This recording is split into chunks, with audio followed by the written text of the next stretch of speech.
Sustainability!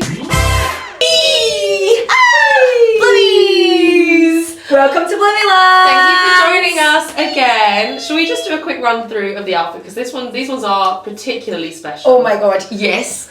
Introducing the chickens. The chickens! They are simply one of a kind. Not for everyone, but it's definitely for me. Yes, and that's the most important bit. Exactly. And actually, we bought this fabric the very first time we went to the Abu Dhabi. Yeah. And I'm wearing a special pair as well. They're a bit of both of us because they have pink and orange thread on them. So, yeah. Which you think is deliberate, but actually it's because they're a sample. They're just a sample. And they'll be coming into your lives hopefully at some point. 2025, absolutely. Which really leads us on to today's topic. Yay! Which is sustainability. So really, sustainability was like threaded into the silly frills from the start, Yeah, really. it's absolutely non-negotiable. An extension from your original business. Yep, my business model was set on being as sustainable as possible. I spent a lot of time planning it, and when I was doing my MA, I was like, my brand has to be as sustainable as possible, and obviously that looks differently depending on so many different factors, but I had worked out already which were the key ones for my brand, so that's something that we took forward for Betty's Bloomies. Obviously, we agreed on this like from the very start. It was one of the easiest conversations. We were just like, yeah. It's like, we need it to be sustainable in the sense of like not producing a lot of waste. Mm-hmm. We need it to be sustainable in terms of everyone getting paid fairly. Yeah. We need it to be sustainable in terms of it fit everyone. Yeah. And accessible to every size and type of body. And sustainable in terms of like as a business. Yeah, exactly. The Betty's Bloomies isn't just going to be like a one-hit wonder and then we take the money and we shut and we close and nobody gets them again. Like, it's something that we're realising this more and more and more the longer it goes on. It's like, is this something we want to do like forever?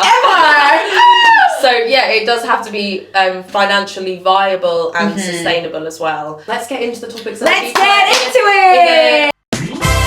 So, I'm sure a lot of you have heard of the word deadstock. It's kind of like one of those buzzwords that gets used an awful lot.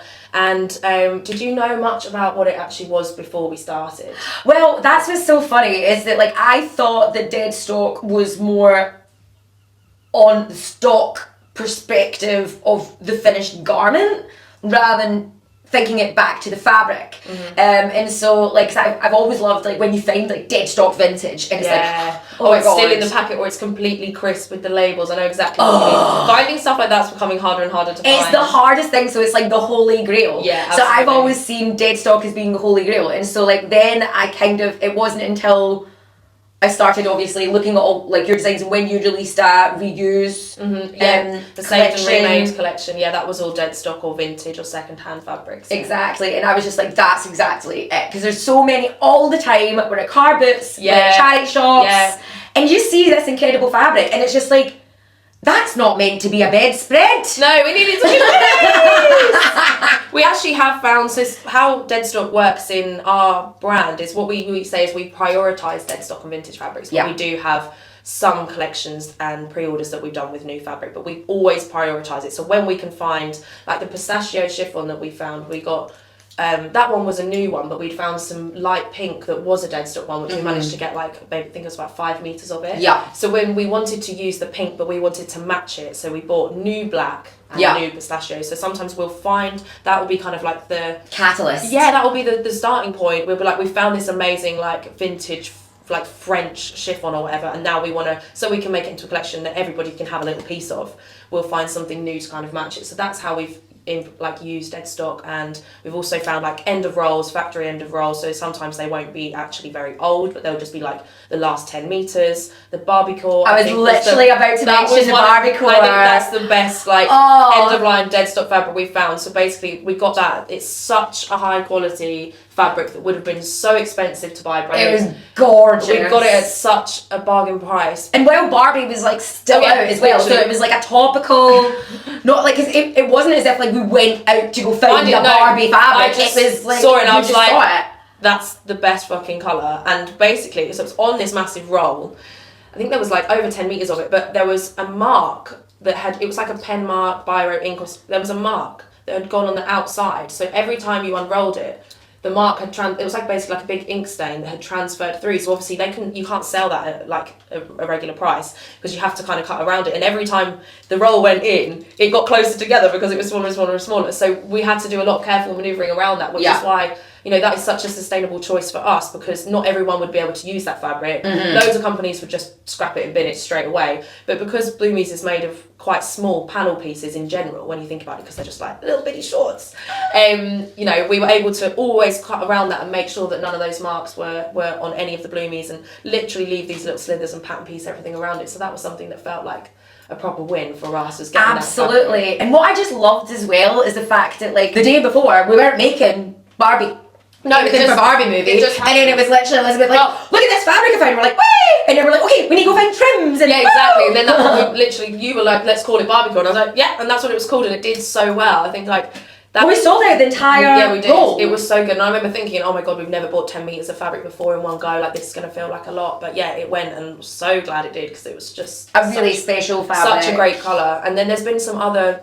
It's mostly been the sports fabrics that we found dead stock, but then we have also found some, you know, unused vintage bedding that's like still in the packet. And those kind of things have been turned into Bloomies as well. But then some of it is just like actual scraps of fabric, so that's not necessarily actually dead stock. It's just scraps or like, you know, bits that have been donated to charity shops or bits we found at the boot fair, like all the tea towels I found that we're still yet to use. There's loads of bits that we found that are a more sustainable choice because we're not kind of creating that demand for something new. We're using stuff that's already around. So and so many parts of Bloomies is a joy, but like that is one of the aspects that I love about it because it's so organic. We're literally just like out and about in our lives, and then we just magpie. We'll just text each other and we just say like, and we trust each other's vision. Like sometimes we see something like that we're a little bit unsure about, and we'll like maybe like is the price a bit too high, or is it actually a bit too thick? And we'll kind of discuss it. If it's like straight up just £2 and it's like we know it's amazing, we'll be like, we're getting this absolutely because that's quite rare. It's harder and harder to find kind of like vintage or secondhand or dead stock fabrics at like the price that we need for Bloomies. Exactly. And you know that's something that we spoke about in the receipts that we've done where we lay out, you know, how much the cost breakdown is. So we do have a budget per se for each pair of Bloomies or per meterage of fabric. And you know sometimes that shifts a little bit, but overall we've got a kind of rule of like, okay, this is how much we've got for the fabric. So it's part of the fun. I think us as very naturally trinkety, bargain hunty people, it's like I know that I can go to the boot fair or the charity shop and know that I'm always looking for Bloomie fabric and not feel guilty for buying something. Absolutely, like, it's so for the business, and that always feels like really special because that had just had to happen. Oh yeah, absolutely. I have so much fabric and we've been getting through some of it, which has been a really nice use for some of my vintage fabric to actually be used at. But also I feel like I'd always be like, oh, I shouldn't buy it because I don't know what I'm going to do with it. But now we know what we're going to do with it. So we have a purpose. Like as a history of being like a textile designer, I would rarely use like bought prints, but now obviously finding those vintage ones, I've got a use for them. I'm not just making new prints for Bloomies, I'm using what we've already got. So yeah, if it's plain or patterned, we've done. Well, exactly, and it feels so nice to be able to like also see the kind of like when we post something online as well, that you can, I feel like you can feel if it's an Elizabeth fabric or if it's Sherry fabric, and like we don't get it right every single time. No. Like I went and but the main part is that we don't put in too high a risk. Yeah, with the buying, and also the nature of it is like when it is like dead stock or second hand, we're never going to find that much of it anyway. Exactly. So it'd be like, oh no, we've got like one bed sheet that nobody bought. Exactly. It's not that much. Someone will come and buy it next year. Exactly, and so I think some of it as well, like we look at it as adding to the Bloomieland haberdashery. Exactly. And so it's like some of the fabric we've had since literally starting. Like I know, like there's some of the 70s fabric that I got when we literally started Bloomies, and we've still not launched it because we're waiting for the right time. Yeah, we're building up the little collection. We don't want to just launch one really special one by itself. Like we're building a little stack, so then you know the girls many that get collections it, to launch, and that's kind of I think it's like the tea towels, all the vintage tea towels have actually influenced what our collections are. Absolutely, because we're love like, that. oh, we've just found this, so that means these fabrics can wait because this one's priority. This is summer. This is going out now. This is Easter. Yeah, exactly. And all the suppliers that we do use, if they are new, new fabric, we buy from UK companies. So that's like the closest thing we can do to keep it like as close to as possible. Yeah. But obviously,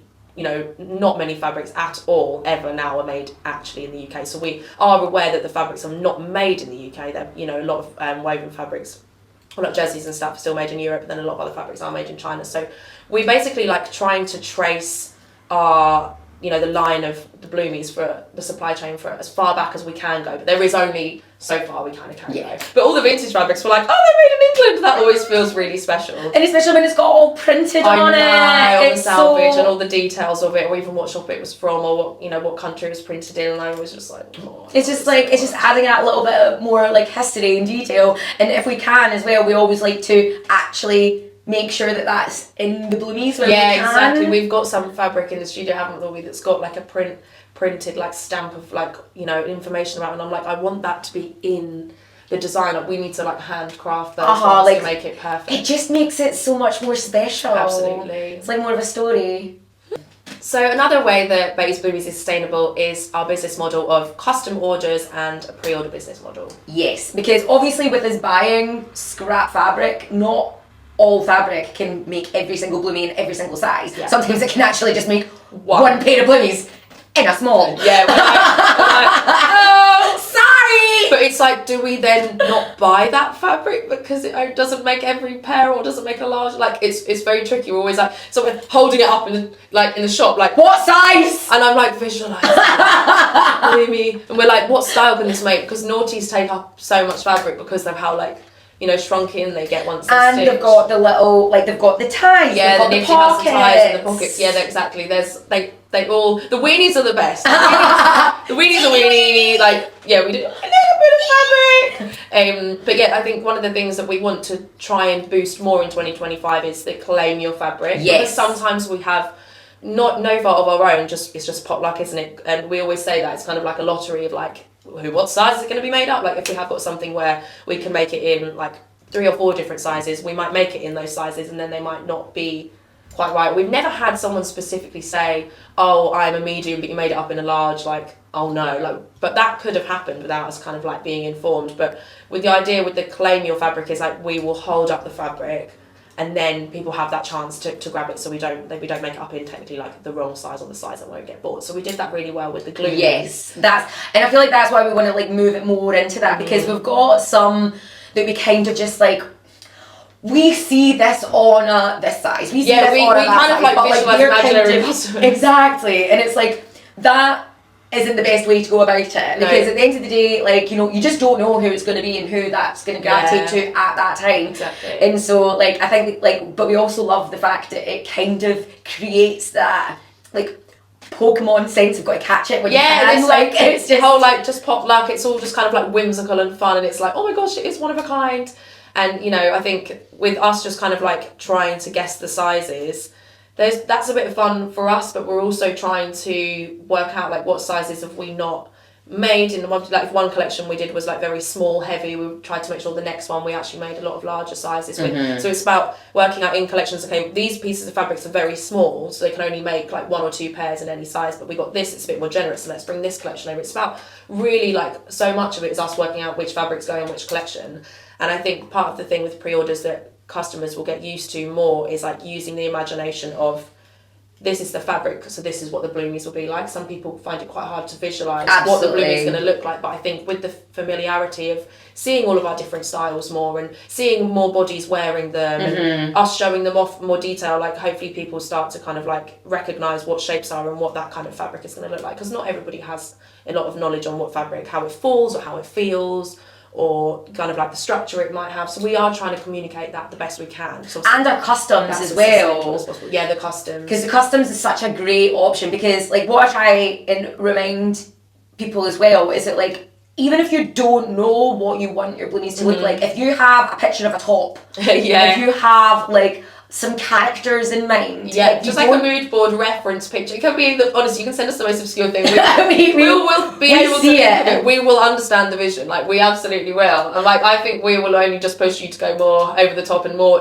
really lean into that vision. The first clown pair that we made. Oh my God. I'm just so happy that we found that fabric, and that was a deadstock sports fabric. And I feel that That was so deadstock great. sports fabric and also vintage charms. It was honestly like no other business is going to do this for you and source this. Like we really are like trying to provide something different. Making zero money because we're spending hours upon hours to find the little tricky bits that go into our time is not accounted for. We're not making any profit on the customers. We're just doing we're it having the for love and best enjoyment. time. Yeah. We're just like, look at the little trinkets. We absolutely love. Please give us more customs because when we say custom, we mean custom.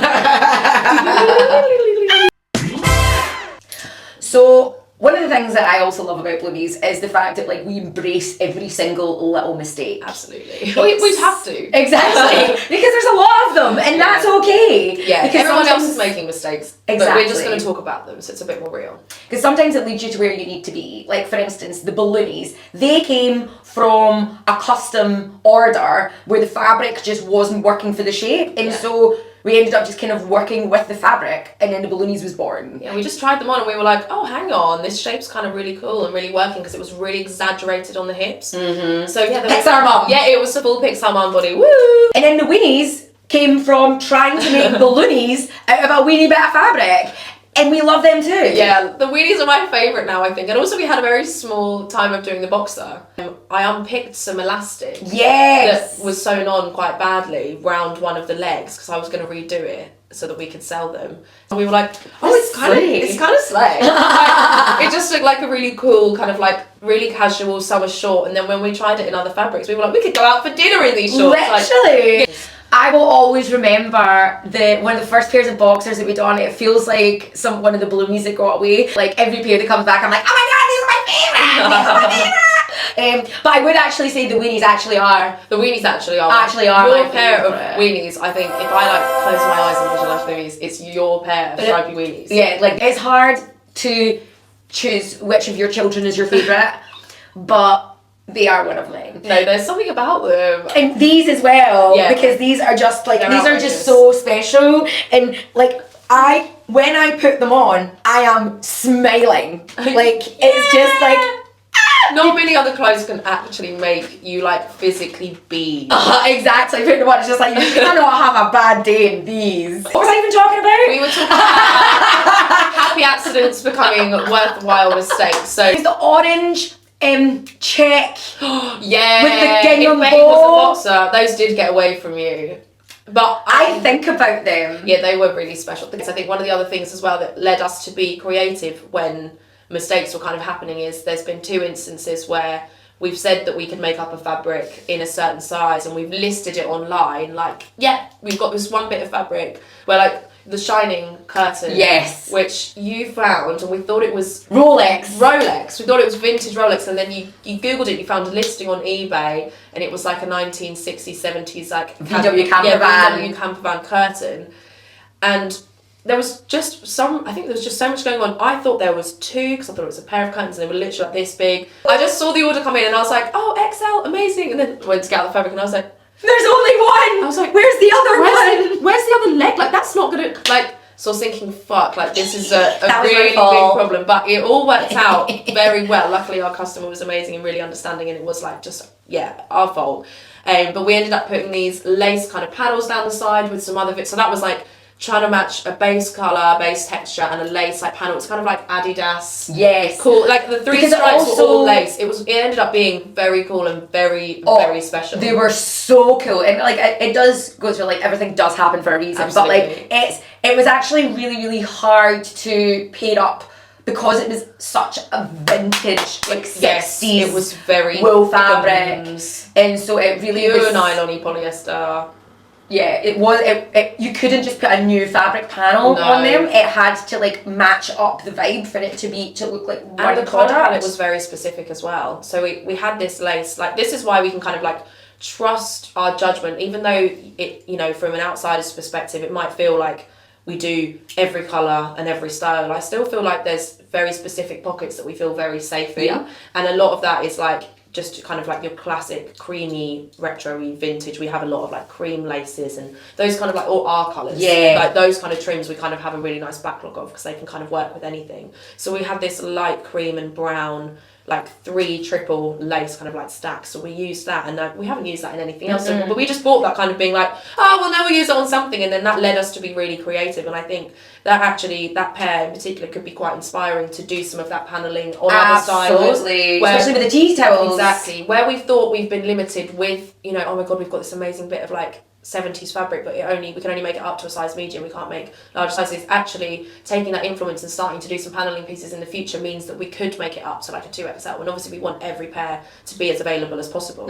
So having that fabric limitations is actually, you know, that's where we've grown. We've learned actually you can just be a little bit more flexible and make it work. Exactly, and then every inch is used. Yeah, exactly. We don't want to have any wastage. Like every bit of fabric scrap that I've ever had in my brand, and for Bloomies, I always take it to Pilgrim's Hospice, because you can always, I think, check ahead for your store, but I think generally every Pilgrim's Hospice does take scrap bags of fabric, and they don't just get like randomly shipped off to other countries. They actually get used, they get processed and milled down and used in bedding and like basically like recycled fibres for like mattresses and duvets and stuff like that. So that's a really cool way to get rid of your waste. And I feel like it's not really advertised, but I mean, I've been doing it for years, and I let other people know about it that I know that work in this industry, and like they've never had a problem dropping it in. Just make sure you really clearly like bring it in a big secure black sack that's not going to like burst, and just say like, this is a scrap bag, it's not clothes. So, you know, you don't want to just like burden them with loads of random scraps of fabric. They also said to me before, I remember asking about it specifically in person, and they were like,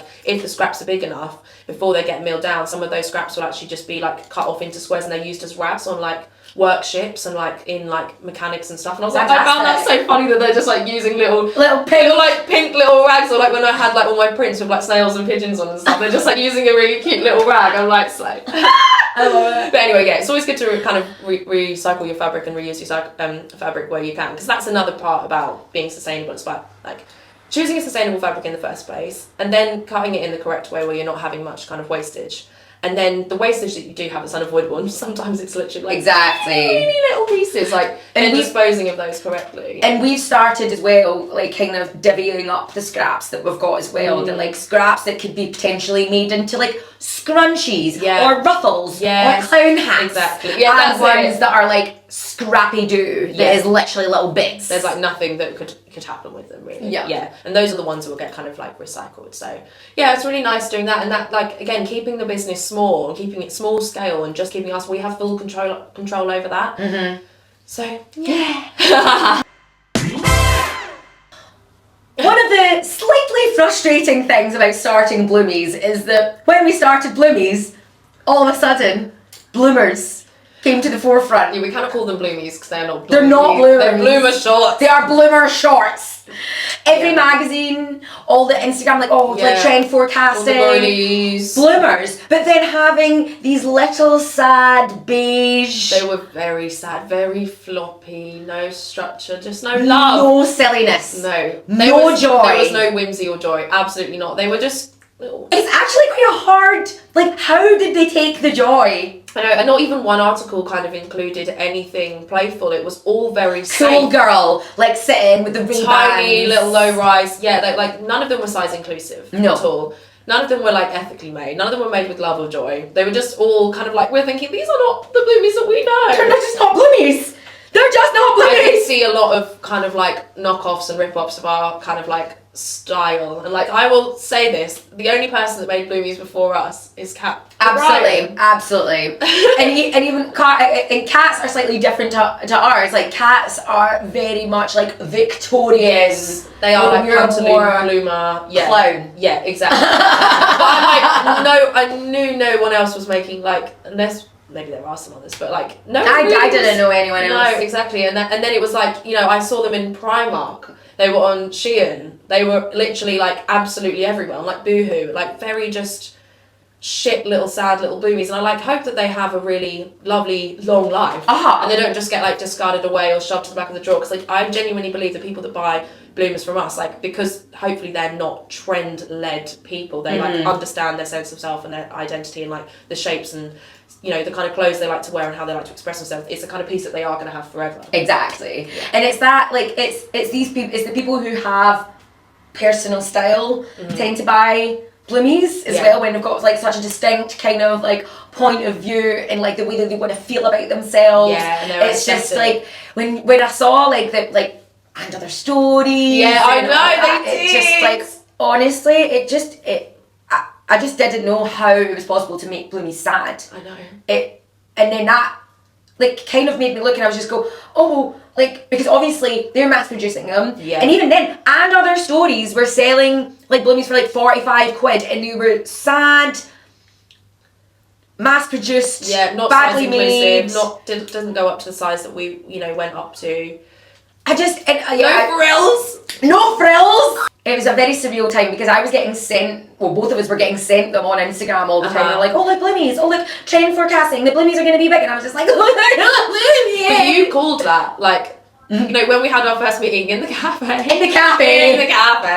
I was like, I knew you wore Bloomies, and I never had a pair of Bloomies, like, didn't know that I needed a pair of Bloomies, like, because I love short skirts and I don't mind a little lick of flash, really. Like, I can cope. I'm not doing it on purpose, but I can, like, it's not, I would never feel like I needed to wear shorts under a skirt. I was like, a skirt's a skirt. But now, I'm, like, completely changed. Like, Bloomies are everything. Exactly. And that was my gateway. I was like, I'll just wear my naughties under a skirt or a dress, and now I wear my naughties, like, as a short, like, out. So I would never have worn a tight short. But now I'm like, oh my god, no, naughties are just everything. Yeah! But, like, I made room in my wardrobe for, like, Bloomies, and I, like, really just started to just, like, realise how fucking fantastic they were. Exactly. And that came from like your initial interest, and then they weren't in the mainstream at that time. I think it was that summer and the summer that we've just had more so, where they like really just showing up absolutely everywhere, and you see people that I wouldn't have necessarily like deemed as alternative wearing Bloomers, which a year ago if you'd have asked me, Bloomers were quite alternative. Absolutely. Well, because like in my head as well, like with my ADHD, I need things to be sensitive for me. I find that like if like certain types of fabrics and fastenings just like I feel really uncomfortable, but my style is so important for me and my self-expression, and so it's like I need it to be both. Yeah. I need comfort, but then I also need silly, playful whimsy. And if I don't have both, I don't feel like myself. And that's what bloomers really are, because at the end of the day, it's like an extension from, like, naughties really are like an extension from the cycling short. Yeah. Made silly. Yeah, literally, they are. They're like they're so comfortable to wear. You just like slip into them. It's kind of like you're just wearing like your comfiest pair of like big pants. And then because like all of our pieces are elastic in the waist, it's just like it's really good if you're like bloated. Yeah, you just or really like comfy, that. have a really nice dinner, just be cozy on the sofa, running around, like just running errands. Like you want to be complimented, but like also comfortable. Yeah, I think they look slay if like they're so comfy. And that's like something that with my brand I always really wanted, because I was always using like stretched fabrics and just like feel like hugging the body and just really comfy and nothing. Your roll necks are some of my favourite in my collection. You can just like dive into them and just be like soft, because you want to look absolutely stunning and like you've kind of like put together and comfy, but still have personality. And I think for one, a lot of fast fashion brand stuff actually doesn't really have any personality. No. And a lot of traditionally, if you pictured an eco brand, it wouldn't have that sense of joy and whimsy. Obviously, there's a lot of brands that are kind of changing the game in that now, and you know, I'd like to hope that we're one of them. Is like, you know, you can be sustainable and fun and size inclusive. But like, you think of your traditional like eco person that cares about the environment, and they're not wearing really like fun, bright things necessarily. And I'm like, I really like that we've kind of like been able to kind of tap into kind of all of that. Exactly, and it's like accidentally falling into trends no matter where like they go, like autumn, winter, like trinketing and accessorizing and like really kind of making items your own is on trend, and it's like, well, we've been doing customs, and also that's just been us for our whole lives. Exactly. The same with the bow trend. I'm like, no, I've like always loved bows. It's like we love bows. So it's like, it's really like we love that, like how we can like nod to trends but not be trend led, and it be for the people who want it forever. We want people to invest, you know, into the brand, into the business, and also invest in themselves to get that something that is going to make them feel amazing, that they can wear time and time and time again. And if, because this like kind of like trinket core or thrifting core or like bloomer shorts is in fashion, if that's like how people find us, that's an amazing way. Like, I'm really grateful for that there has been like some spotlight on the kind of things that we are doing, but also have to let everybody know that we're not going away next year. Never. When the next trend is something completely different. Like, we're still going to be tapping into like all the pop culture references that like feel fitting, and just like trying to get Bloomies on as many people as possible, basically. Absolutely. Working with our seamstresses has came so far from just them making our clothes that actually like made us a more sustainable business by their organisation levels. Like when Catherine came on, our fairy Bloomie mother, she helped us transform the way how businesses ran. Like from like we had like, of course we had like an order sheet. Yeah, we did have an Excel sheet. We weren't really. We had an order sheet, but that's when it started and ended. Yeah, and then we went onto it one day, and then there was a new tab, and it was like, here are all the fabrics that we have of yours, and here's how many, like what pairs you could make out of what we've got left. Like the organisation was like something that I would never actually sit down and get done. So having that was just, I mean, it was we didn't ask. So grateful, like so grateful. It just shows like having a really good team of people is so key into like making stuff work, because that not only does that actually help them, because it stops us from texting and being like, oh, I just had another order for this. Have you got enough fabric to make it, or do we need to go buy some more, kind of thing. Like it just benefits everyone. And I think like it's not a traditional professional relationship. We talk to them like friends, we talk to them like family, like we're all very close, and we chat about everything. We chat about personal life and we chat about work, and we like, you know, it's so fun to have that relationship. And that's one of the joys of having a small business. And you know, as much as it is stressful, it's rewarding because you get those relationships that are so personal. And like we've really nurtured each other, and they've like seen us go through loads of shit just generally. And like that's really special, and it kind of, that is sustainable, not in an eco way as much, but just in like you know, it's like sustainable on like your mental health and your mind, and just like actually like we have longevity. Like I'm not worried that they're going to cut and run and leave, and they know that we're not going to cut and run and leave them without a job as well, because like it's all done on a everybody's self-employed kind of basis, and they send us the invoices and then we obviously pay them. And Meg, our seamstress, has like quite a lot of like illnesses and suffers with chronic illness and amongst other things, so we're very understanding with that of like, you know, time that she might need off, time for hospital appointments or recovery time, and like having the relationship that we do, it means that we have those like leniencies and a lot of patience, whereas like in a traditional job role it's like you're 9 to 5, bish bash bosh, here's your paycheck, done. It's like actually we have some weeks that are like a lot more quiet because we're doing stuff, or Meg and Catherine are doing stuff, or you know, or sometimes we'll just need to like we, for the first time, like, you know, there was a lot going on, like there was a lot of hospital appointments, and just like health kind of like took over, and we were like, let's just put a halt on all customs for the next couple of weeks. Let's catch up, let's take a break. We don't want to add to the stress of already a stressful situation. To make anyone burnt out. And especially when it's like, because whenever there's been like large orders come in, or pop-up shop or whatever, like, you know, they are literally factoring it out and do so much for us, as well as like, you know, all the database and organizational things. It's just like, I think that like sometimes with sustainability it can always just go straight down to like how much waste you've got, how much money you're cleaning, but actually it goes so much deeper than that. Like it is about what team are around you, because then it's just like, it's about making the most of your time as well. Absolutely, being efficient, and like the word like sustainability also comes from the word sustain. Like everybody is like putting a really good amount in. We're trying to all get a good work-life balance. Do you know what I mean? Like that's it's so hard to actually get that when you have a small business and you end up doing so much overtime, which we obviously have done.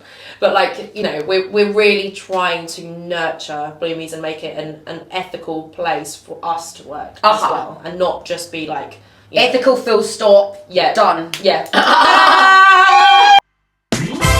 Looking at our kind of like Bloomie supply chain, obviously we can control only as much of it as we can, so we know how much obviously our seamstress Meg and Catherine being paid. That was obviously an upfront discussion at the beginning. We make sure it's way above living wage, everybody's comfortable, they're happy. Like how much is it going to be priced per piece, how much is it like if there's any extras that come on. So the way that we have our business model is with Meg and Catherine, because it is that kind of like factory kind of like lineup where we do like each week they have a set of orders. It's done price per piece, so each nifty has a price per piece, and everything has its own individual price, and that is, we've been really upfront with on the receipts that we've done as well.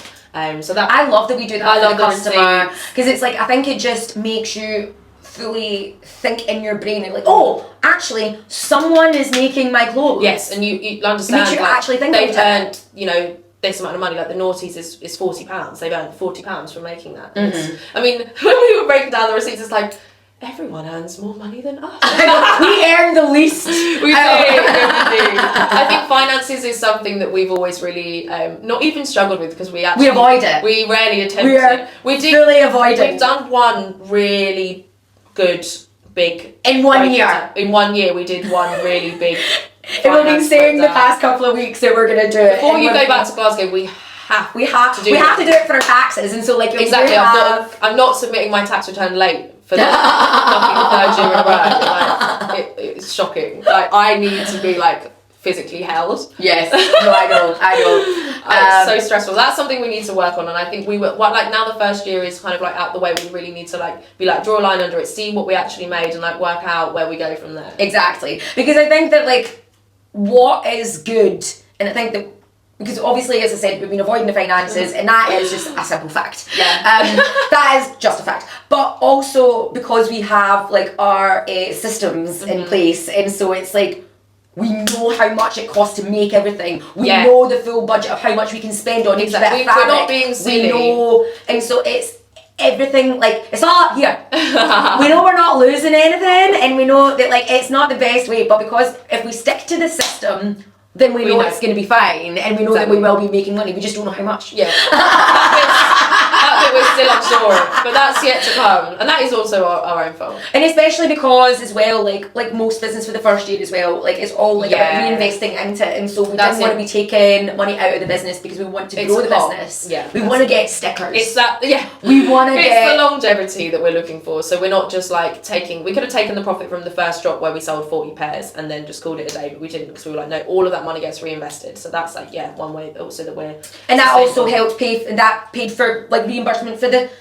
patterns. Exactly. It meant that we could increase the sizes. Training new people, because I think something that's so important to me, which does kind of like link into sustainability as well, is just like having manufacturing like locally to us, because it is more sustainable to where we like physically can walk down the road, or it's a short drive away to go and pick up our stuff. You know, we're not having loads of air miles, things aren't being flown over from the other side of the country, the fabric's not being like, everything that's made in a fast fashion environment, nothing gets touched. Yeah, exactly. You wouldn't actually see that product until, and I think that would take a lot of the joy out for us as well. Like, we see the fabric and we collect all the trims, and then it comes back, and then we physically pack it. Like, we do every single thing. Because also there's certain things as well that like, that obviously mistakes can happen when you, well, not even mistakes, things happen when you're working with vintage products. Like, we went and got a whole roll of vintage elastic, thinking like, oh, amazing, we've been sustainable, blah blah blah blah.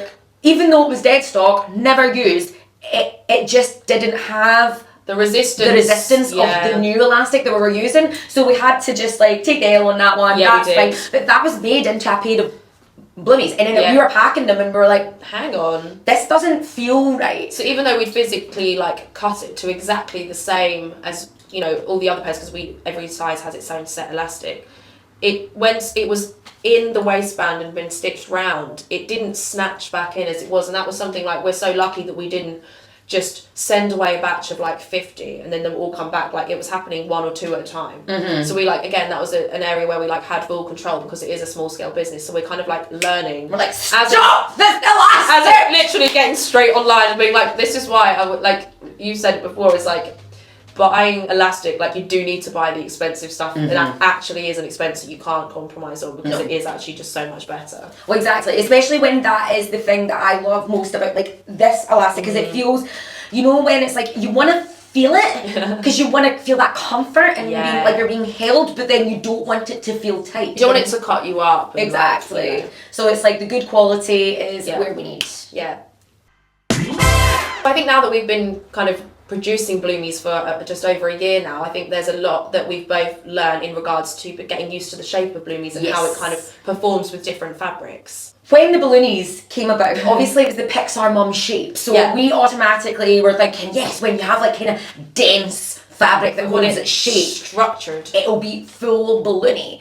But then basically we found some fabric that we thought was going to take it to the even next level, and when we came back, getting it wrong does help you get it right. Yeah, it does. But because sometimes it really does show you where you shouldn't go. It refines the process, like, as much as being a designer is like knowing what you like, but it's knowing what you categorically don't like, and that comes down to like a practical, sustainable sense of being like, okay, we know these fabrics works, and you don't get to really get a sense of it until you hold it in your hands, which is why we do, like, even when we do buy new fabric, we always try and go, whether it means we have to go up to London, we always try and go and actually physically hold it, because we like to be able to kind of actually touch it, especially for sensory issues as well. I think looking ahead, when we started with the new chiffon and the new cotton, we really smashed it with that, and actually we kind of like went experimented. We experimented. Went a bit mad scientist. With lots of the new fabric, and we experimented with lots of the old vintage fabric, and actually some of those weren't necessarily as successful in regards to like, or they were like came out a bit unexpected in regards to how the kind of fabric behaved, because when you're sewing under a sewing machine, like, different fabrics have different resistance under it. Some of them are have a bit more friction. Some of them just glide through. Some of them are harder to cut. And, you know, working with Meg and Catherine as well, I'm like, is this fabric a cunt? Yeah. Has this been like an absolute nightmare to sew? Like, you need to tell us, because we won't push it. We won't do any, like, we won't get any like more, or, you know, we're trying to make it nice and easy for them as well. Bless Meg and Catherine though, especially because like sometimes when we'll come together and be like, we have 3 random scraps of one bit of fabric. Like, can you make it out of this? And honestly, like, Catherine, sometimes we don't make it easy at all. Pattern matching it all, just like. I know, we don't. Sometimes I do feel like we look at each other and we're like, we were not organised this week. We're like, and we've got this trim, and then there's a tiny bit more, and then there's this. You can cut one pocket out of this bit, and then if you make this one this way, then you cut this, and it's like, it's like, that's no word of a lie. Also one of the reasons why we can't go to factory, because they're all such limited edition pairs. Do you know what I mean? Like, with a factory, you'd have like minimum quantity order, but with us, we're like, just one pair of this, please. So they've got to change the thread every time. Like, yeah, it is very silly. But I think, learning that the old and new fabrics behave differently is like, you know, something that actually, for the future, maybe we do want to streamline it, and something that we always want to be sustainable in regards to like getting those vintage and, you know, those fabrics that already exist, but actually for the ease of the brand, therefore the sustainability, maybe making more money and more profit, actually would be sometimes getting new fabrics and something that's a bit more reliable, where we can have it in every single size and make it open to everyone. Which I think leads me on to my chaos question. Which chaos question. Knowing everything that we know now, if you continuing Betty Bloomies, would you want to only use new or old fabric? Well, I just want to keep on doing both. Well, that's not the answer. If you're putting a gun to my head and really made me choose, I would probably say old. I'd say new. Because I just think that, like, I love how you can make a completely one-off piece. Yeah. And the fact that it makes us feel so creative. Yeah. I feel like if we were making, if Bloomies was going to be a business that makes us money, then we would have no choice but to pick new. Then it would be new, because then it would be like, we can make stock. Exactly. You know what you're getting. Here it is. All of it's there. Blah blah blah blah blah. Same trims, same fabric. Done. Yeah. But the joy I know. That's why my heart is like old, but my head is I'm the same. This is how I visualize it. If we did, for some bizarre reason, have to pick one or the other, which we obviously never will need to. It's like, let's say we opened the doors to a Bloomie showroom and we were using new fabric. There would just be like gorgeous rails, everything, every single size, all colour. Stunning. But if we opened the Bloomie showroom and it was all vintage fabric, there would be like squeaky rails, and like some of them would be like falling off the rails, and like it would look like our wardrobe. Yeah, and it would be like some would like they'd just be like trinkets. A mishmash, and like some would have little random charms, and they'll like be like some have like 10 frills on them, some of them have none. It would look like this. There's some that are like this size, and like none of them match. Every single texture's different. There's like no consistency at all, and then it just being like an empty room. Because there's like also not many. No, literally all like it's like when I literally heard in my head when you opened up the door of the new, it was that literally just like shiny new products. Just and then you open up the you almost want to shut the door. But I think beautifully sit in the middle. My chaos question is that if demand came down to it and we were getting like lots and lots of requests with the same kind of naughties, would you want to move to a factory? No, I know this is something that we think about. I think I would really, really have to think about it because I would be able to... This is me asking you to... I know! I am thinking about it. I wouldn't, like, I won't say categorically no, I wouldn't, in case it does happen. Because if we can live off Bloomies, like, you know, I can feed my future children and get a mortgage on Bloomies, then maybe I would consider it. But that's not me selling out, because I would have to make sure it was, you know, as ethical and sustainable as we could be. Well, I feel like we would always be doing custom one-offs anyway. We would still be doing, we'd still want... It's quite a similar question to what I asked. Yeah. It's like, they're both quite in line. It's like, we would still be making the really special ones in the studio with the vintage fabric, but I do also kind of just like love the idea of like having loads made and that responsibility being taken out of it.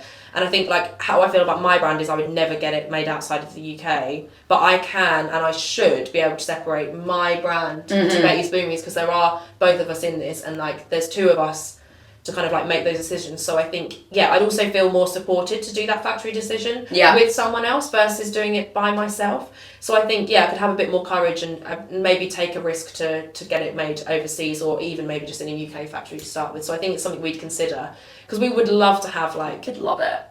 We'd just love to have loads of naughties just made, like... That it would be that singing room, like it would be, and I think naughties would be the one we'd start with. 100%. Yeah, because they're so tricky to like.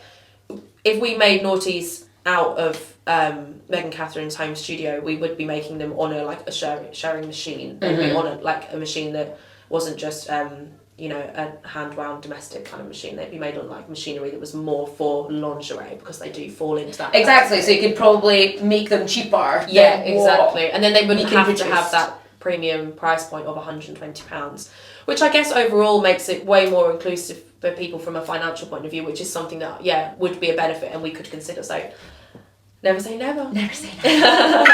I think we'll always be chaos and we'll always be doing both. Exactly. Yay! Okay, I think that wraps up this episode. I know. I love this episode. I really enjoyed this one. I think we're really like coming into the stride of things. This is obviously this is something new for us as well. Filming on a phone, like one mic. It's all very bootleg, but that's so Bloomies. That's so Bloomies. That's so Bloomies. See you next time. Bye. Don't forget to like and subscribe. Bye. Bloomies. Fantastic. That's really good. Look at us being efficient. Efficient. Efficient.